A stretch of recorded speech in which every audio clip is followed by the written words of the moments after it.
जाणार।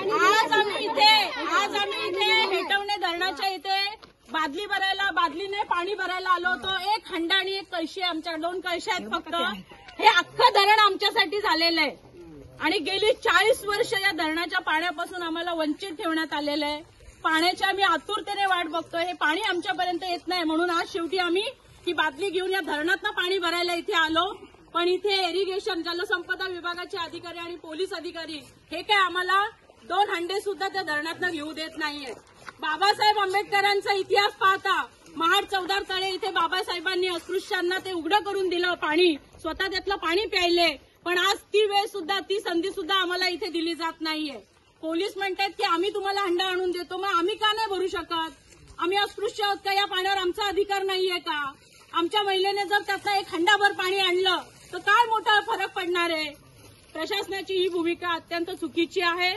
आता यांनी आम्हाला सांगितलंय पुढे कालवा आहे, त्या कालव्यातनं भरा म्हणून पाणी, जे ओपन कालवा आहे, म्हणजे तो धरणाचा साठा आमच्या महिलांना बघता येणार नाही, ते धरण कसं आहे तेही बघता येणार नाही।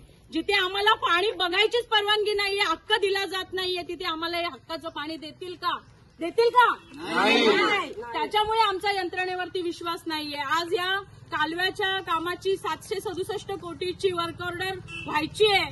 आम्ही प्रशासकीय मंजुरीसाठी 2 वेळा उपोषण केलं, उपोषणाच्या माध्यमातून ती मंजुरी झालेली आहे, टेंडर प्रक्रिया झालेली आहे आणि आता त्याच्यानंतर वर्क ऑर्डर तेवढी राहिलेली आहे, जी टेंडर उघडून 4 महिने झाल्यानंतर सुद्धा वर्क ऑर्डर झालेली नाहीये। आता मला सांगा, मार्च महिना सुरू आहे, मार्चमध्ये जर वर्क ऑर्डर झाली तर तो ठेकेदार पाईपची ऑर्डर देणार कधी? लागणारं मटेरियल तपासून घेणार कधी? आणि प्रत्यक्षात कामाला सुरुवात करणार कधी? म्हणजे जूनमध्ये पावसाळा सुरू होतो, म्हणजे त्याला हे काय उन्हाळ्याचे 4 महिने आहेत ते काम करायला मिळणार नाही। आम्ही सुरुवातीपासून सांगतोय की या कामाचं वर्क ऑर्डर निदान जानेवारी फेब्रुवारी दरम्यान झालं पाहिजे, जेणेकरून 4 महिने सलग हे काम करायला मिळेल।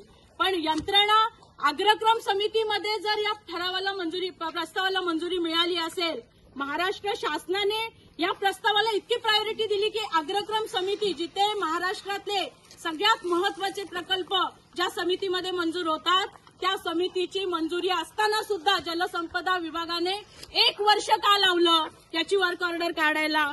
शासन तिथे जबाबदारीने GR काढते की लवकरात लवकर पुढचं काम संपून काम सुरू करा आणि काम पूर्ण करून ग्रामस्थांना पाणी द्या। डिपार्टमेंटचे अधिकारी मात्र हेळसांड करतायत। 4 महिने झाले, तुम्ही महेंद्रदादा इंजिनियर आहात, किती महिन्यामध्ये दिली पाहिजे वर्क ऑर्डर टेंडर पूर्ण झाल्यावर उघडल्यावर? टेंडर उघडल्यावर काय जास्तीत जास्त 1 महिन्याच्या आतमध्ये दिलेच पाहिजे। कागदपत्र पडताळणीसाठी ठेकेदारांचा जो वेळ लागतो तो 4 महिने निश्चितच लागत नाहीये। हा वेळ का घेण्यात आला? याच्यामध्ये नक्की कोण अडवते का? काम करू नये अशी कोणाचा दबाव आहे का? हे सुद्धा आपल्याला विचारात घेतलं पाहिजे। आम्हाला पोलिसांनी इथे येण्यापासून अडवलेलं आहे। मी बाबासाहेबांना पुन्हा एकदा इथून विनम्र अभिवादन करते की आजही रायगडमध्ये आमच्यासारखे लोक पाण्यापासून वंचित आहेत आणि ही दखल आपल्या लोकांनी सुद्धा घेतली पाहिजे। आज इथे आम्ही 500,000 महिला सुद्धा आणू शकलो असतो, पण आम्हाला माहितीये कोण कशी भूमिका घेईल, तर सगळ्या ज्या जबाबदार महिला आहेत यांना आम्ही फक्त इथे घेऊन आलेले आहोत। जे आपण खारेपाटातली आंदोलनं बघितली, 1000-2000 लोक त्या आंदोलनाला उपस्थित असायची, सगळी मंडळी माझ्यावर ओरडली होती की ताई तुम्ही असं का करता, जास्त लोक का नाही बोलवतात? मी खरं तर एकटीनं नोटीस दिली होती, नंतर पेण खारेपाट विकास संकल्प संघटनेचे आमचे CR म्हात्रे सर आहेत, त्यांनी नोटीस दिली की नाही संघटना आंदोलन करणार।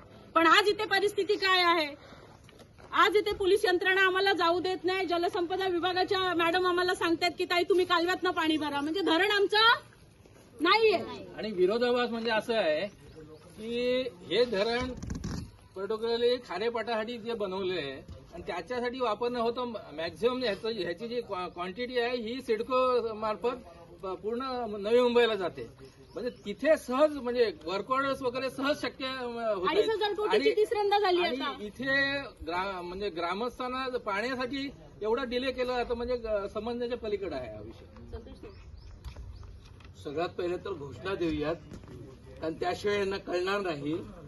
एकच पहिली घोषणा, धरण उशाला कोरड घशाला, धरण कोरड घशाला, धरण उशाला, धरण उशाला। अरे कोण म्हणतोय देणार नाही?